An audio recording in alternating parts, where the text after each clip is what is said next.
1. Solar power in India has larger array of prospects, yet it faces staggering enormity of impediments. What are the types of solar power plants in India? Comment on some of the challenges that National Solar Mission faces today. List some of the initiatives that India has taken to boost up the solar power sector. Hint: India, being a subtropical country, receives loads of sunlight for most part of the year. The solar energy promises a bright future as it is renewable in nature and can also lead to lesser reliance on imported fuels. India's solar power potential is as high as 748 GW, against our country's cumulative installed capacity from all sources at around 275 GW.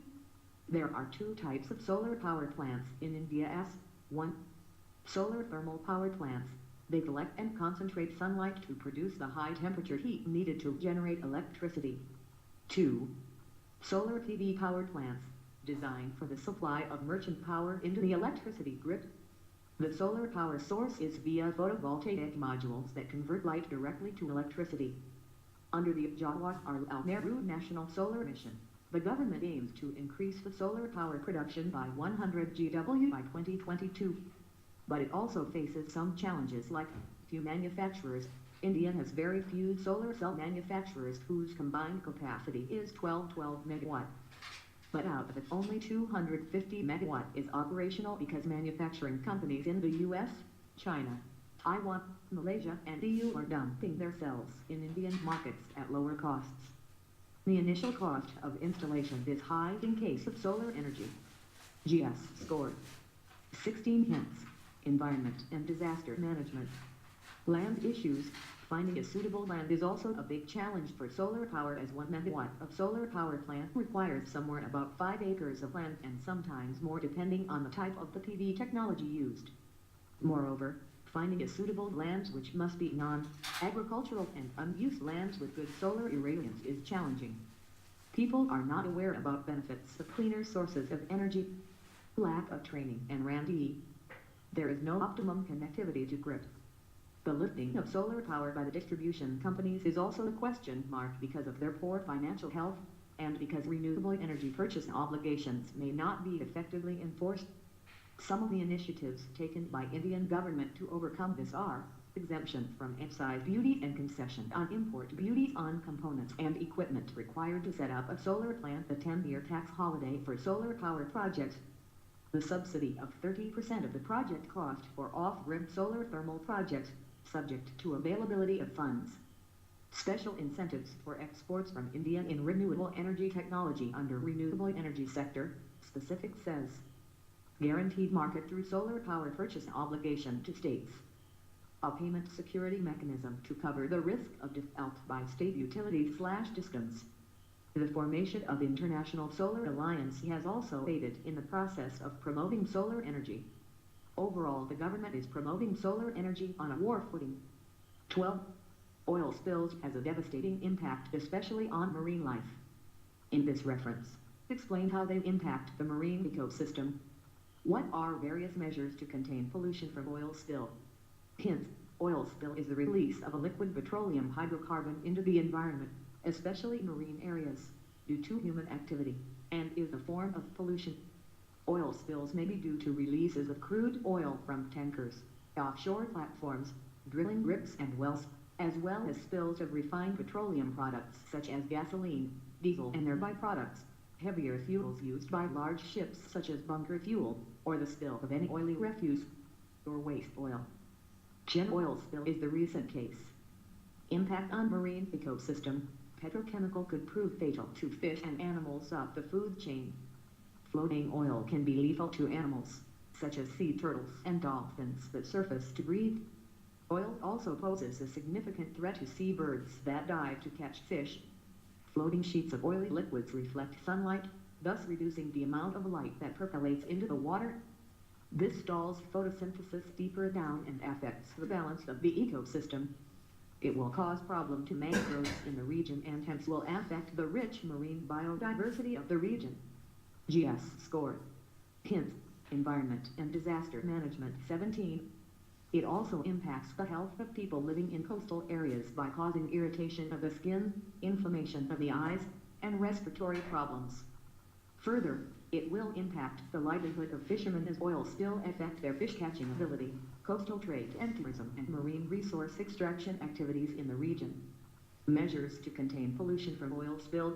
World over, many technologies have been applied to containing and neutralizing impact of oil spills, such as oil zapping, bioremediation, controlled burning, use of dispersant, etc.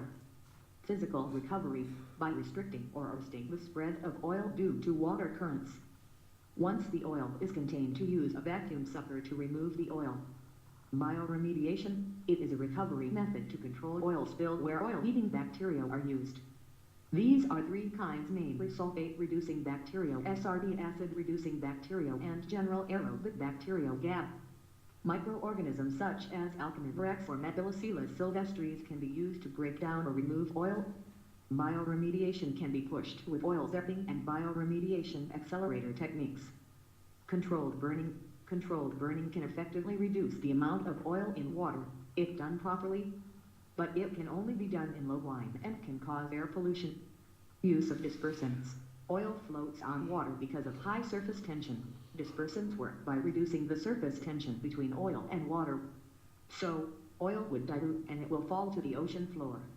However, laboratory experiments showed that dispersants increased toxic hydrocarbon levels in fish by a factor of up to 100 and may kill fish eggs. It can also contaminate coral in the sea.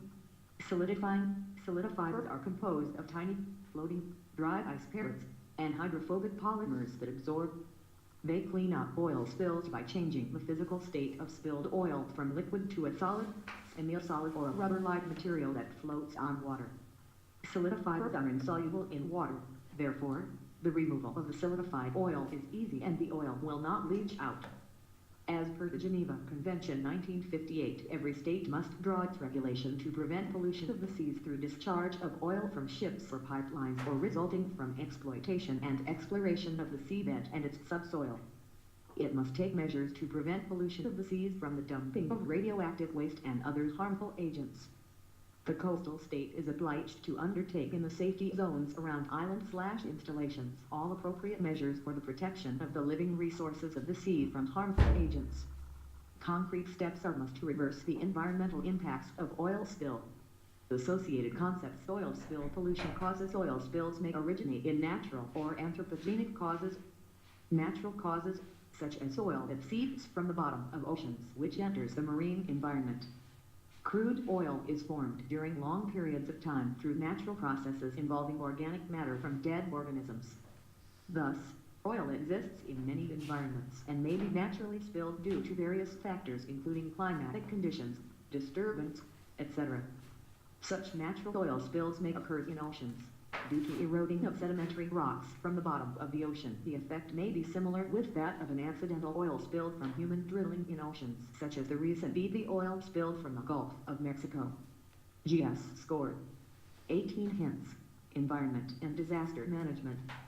Anthropogenic causes, including accidental oil spills such as the recent BP oil spill in the Gulf of Mexico, as well as leaks and spills due to a large variety of human activities related to oil refining, handling and transport, storage and use of crude oil and any of its distilled products. Accidental spills may occur in various circumstances, most often during the following activities. Storage. Oil and oil products may be stored in a variety of ways, including underground and above ground storage tanks, USTs and /or ASTs, respectively. Such containers, especially USTs, may develop leaks over time. Handling. During transport operations and various uses. Transportation. These could be large oil spills up to million and hundreds of million gallons on waterland through accidental rupture of big transporting vessels, e.g., tanker ships or tanker trucks. For example, the Exxon Valdez spill was a massive oil spill off the Alaskan shoreline due to ship failure, which happened in late 1980s. Oil spill pollution residuals from that spill are still affecting our environment, or smaller oil spills through pipelines and other devices also happens, and their impact is mainly due to a large number of usually minor spills offshore drilling. We have recently experienced the massive oil spill in the Gulf of Mexico, with its terrible consequences on the environment, marine life, and humans as the spill continues since April 22, 2010, and it may take a while until a solution is implemented. Routine maintenance activities. such as cleaning of ships, may release oil into navigable waters. This may seem insignificant, however, due to the large number of ships. Even a few gallons spilled per ship maintenance could build up to a substantial number when all ships are considered. Road runoff. Oily road runoff adds up, especially on crowded roads. With many precipitation events, the original small amounts of oil from regular traffic would get moved around and may build up in our environment. Intentional oil discharges. Intentional oil discharges are not necessarily malevolent. Most of them occur in the following circumstances: through drains or in the sewer system. This include any regular activities such as changing car oil if the replaced oil is simply discharged into a drain or sewer system indirectly through the burning of fuels, including vehicle emissions. They release various individual components of oils and oil products, such as a variety of hydrocarbons, out of which benzene and POS could pose serious health risks. 13.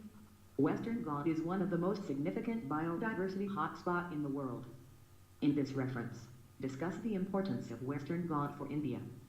What are major recommendations by Kasturi-Rankin Committee to save and conserve the Western Ghats, and discuss steps taken by government in this direction?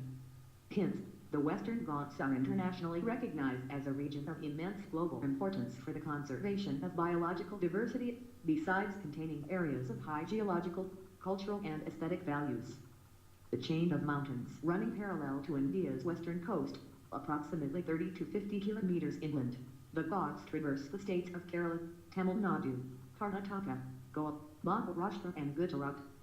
These mountains cover an area of around 140,000 kilometers superscript to in a 1,600 kilometers long stretch. GS scored. Hint: Environment and Disaster Management. 19. Importance of Western Ghats. Older than the Himalaya Mountains, the mountain chain of the Western Ghats represents geomorphic features of immense importance with unique biophysical and ecological processes. The side's high montane forest ecosystems influence the Indian monsoon weather pattern, moderating the tropical climate of the region. The site presents one of the best examples of a monsoon system on the planet. It also has an exceptionally high level of biological diversity and endemism, and is recognized as one of the world's 8 hottest hotspots of biological diversity. The property is also key to the conservation of a number of threatened habitats, such as unique seasonally mass-flowering wildflower meadows, shoaler forests and Myristica swamps. The forests of the site include some of the best representatives of non-equatorial tropical evergreen forests anywhere, and are home to at least 325 globally threatened flora, fauna, bird, amphibian, reptile and fish species. Endangered species such as the lion-tailed macaque, Nilgiri tahr and Nilgiri lunkor are unique to the area. Major recommendations by Kasturi-Rankin Committee. The Kasturi-Rankin Committee was constituted to examine the WGEP Western Ghats Ecology Expert Panel report. Its recommendations include, instead of the total area of Western Ghats, only 37%, i.e. 60,000 square kilometers of the total area be brought under ESA under Kasturi-Rankin report. Complete ban on mining, quarry and sand mining in ESA. Distinguished between cultural 58% occupied in Western Ghats by it, like human settlements, agricultural fields and plantations, and natural landscape. 90% of it should come under ESA according to committee. Current mining areas in the ESA should be phased out within the next 5 years, or at the time of expiry of mining lease, whichever is earlier. No thermal power be allowed, and hydropower projects be allowed only after detailed study. Red industries, i.e. which are highly polluting, be strictly banned in these areas. Kasturi-Rankin report on Western Ghats has made several pro-farmer recommendations, including the exclusion of inhabited regions and plantations from the purview of ecologically sensitive areas ESAs. The Kasturi-Rankin report had said 123 villages fall under the ESA purview. However, the report is criticized on using remote sensing and aerial survey methods for zonal demarcation of land in Western Ghats. The usage of such techniques, without examining the ground reality, has caused many errors in the report. The power is vested with the bureaucrats and forest officials and not with Grand Sappas. Many fear that the farmers would get evicted if the Kasturi-Rankin Committee report is implemented. Steps taken by government has notified nearly 57,000 square kilometers area in the Western Ghats region as ecologically sensitive area ESA, where all kinds of mining activities, large constructions, Thermal power plants and highly polluting industries would no longer be allowed. The 56,825 square kilometers of land is spread over 6 states of Gujarat, Maharashtra, Goa, Karnataka, Kerala and Tamil Nadu. GS scored 20 hints. Environment and disaster management. All new and expansion projects of building and construction with built-up area of 20,000 square meters and above, and all new and expansion of townships with an area of 50 hectares and above shall be prohibited. Other kinds of projects and activities, like operation of hydropower plants and orange category of industries, will be strictly regulated in the ES8. Demarcation of an ES8 is an effort to protect the fragile ecosystem from indiscriminate industrialization, mining and unregulated development. Protection and conservation of Western Ghats need the power to protect endemic biodiversity, sustainable use of natural resources, and to fulfill our constitutional duty under Article 51A. 14. India is home to some of the most polluting cities on Earth. Identify the reasons and elaborate on the measures taken by India with respect to air pollution. Hints. According to an analysis of 2015 data for 168 cities by Greenpeace India, 154 were found to have an average particulate matter level higher than the national standard. None of the cities studied had air quality matching the standard prescribed by the World Health Organization. Recently, two reports point to air pollution's catastrophic effects in India. The reports have pointed out that India's poor air quality causes 1.1 million premature deaths every year. The major reasons behind the sudden increase in pollution are high levels of population growth and encroachment of green spaces. Very high rate of population growth of metro cities have led to encroachment of green spaces like wetlands, forests, rivers, etc. It makes urban areas vulnerable to extreme events like floods, drought, etc. Increasing resource use intensity. Cities, by their very nature, are energy intensive, i.e. they need more supply of electricity, water, and land. Besides, the changing lifestyles that allow people to splurge, shopping in malls, living in high-rises with spas, swimming pools, gyms, etc. definitely shoots up the requirements of essential resources like water and electricity. Inefficient building designs, which does not recycle resources, does not use natural light, ventilation, and thus waste energy. Transportation, high use of personal vehicles result into higher fossil fuel use and greater GHG emissions, which then contribute to climate change.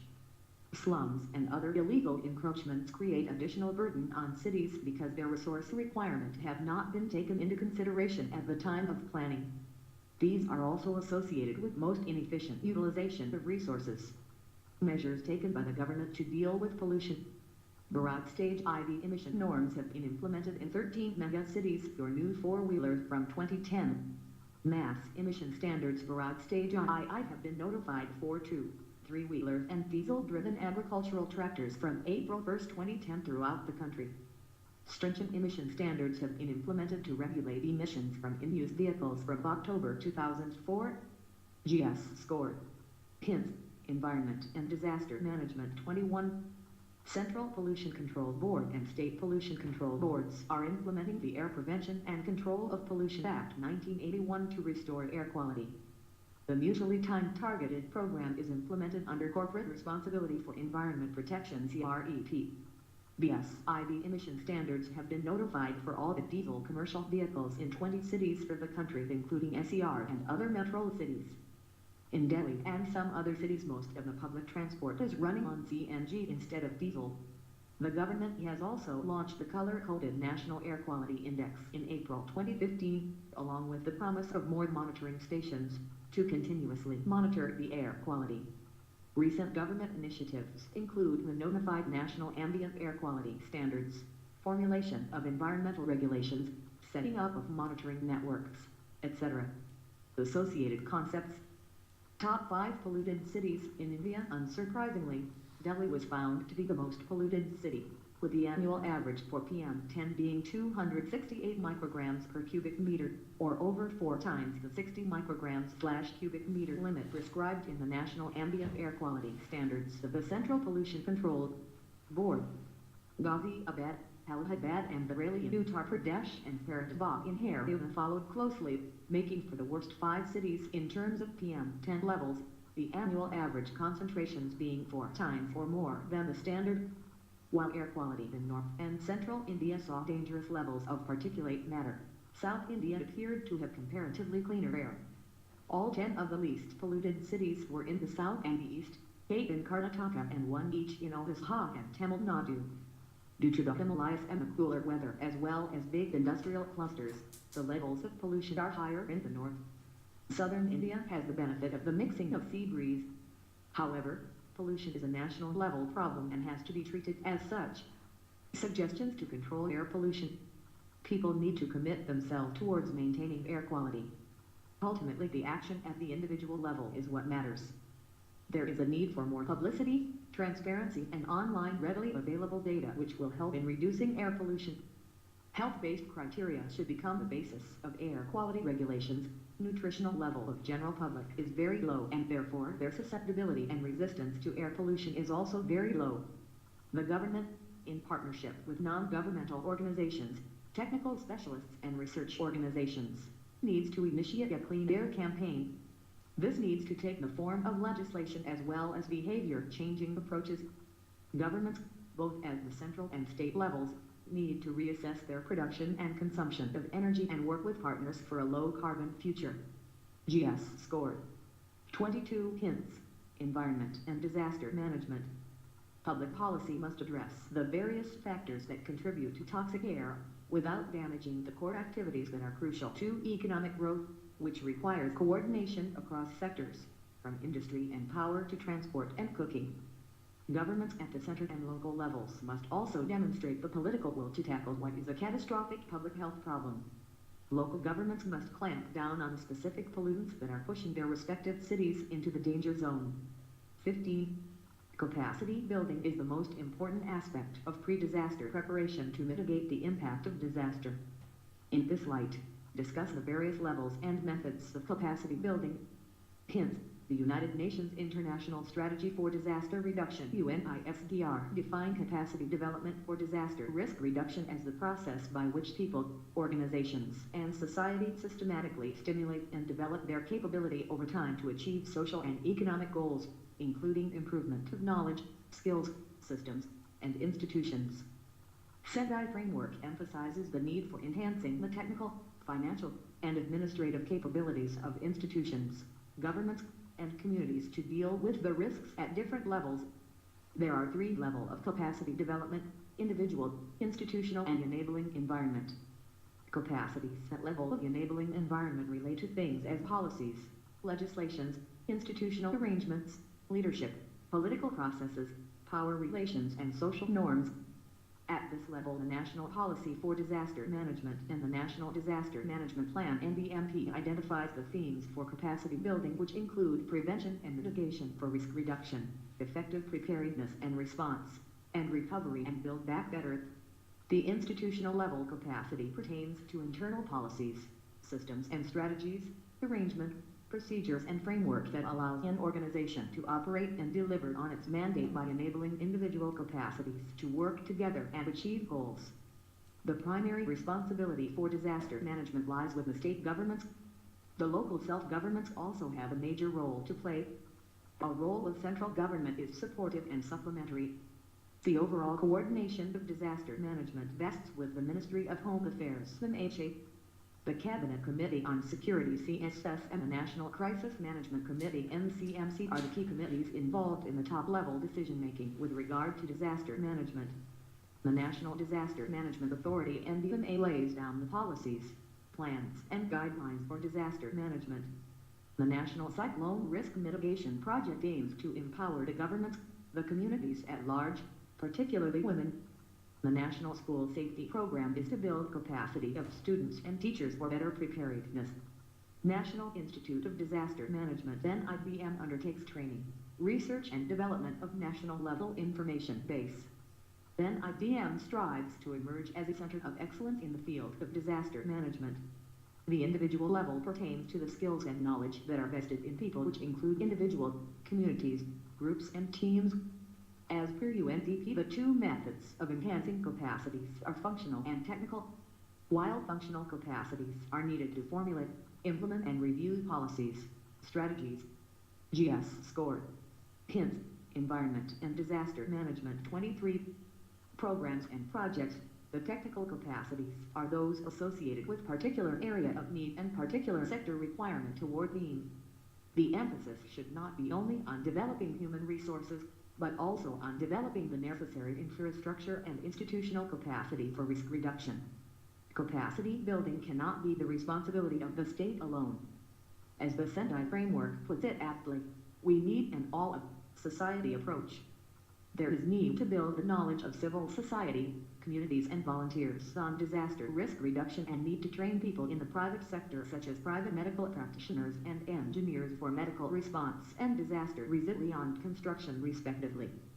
Capacity of the NGOs and civil society should also be built for emergency response, relief and disaster management. Capacity building is not a one-time activity.